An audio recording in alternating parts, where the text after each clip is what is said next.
We welcome the Palestinian ambassador.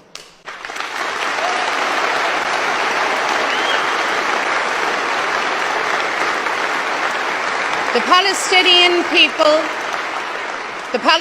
people have a right to their homeland.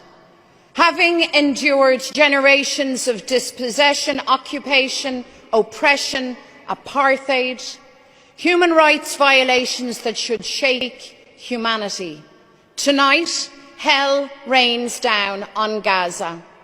Gaza, the graveyard of children.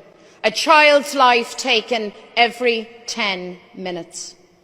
Israel claims to act in self-defense. Carpet bombing civilians, collective punishment, massacring children in their thousands is not defence.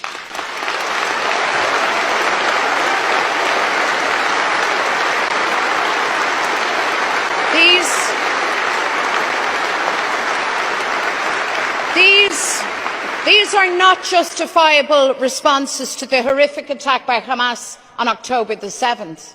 The world sees Israeli actions for what they are: barbaric, hateful, cowardly war crimes.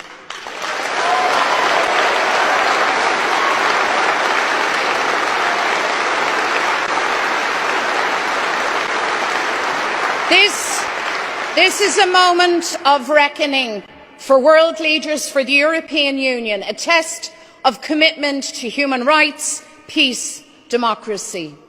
We ask, where is the protection of international law for every child killed in Gaza, for every Gazan mother holding the cold body of their dead child?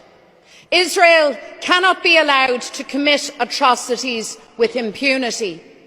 The government says that Israel's actions cannot be without consequences. I agree.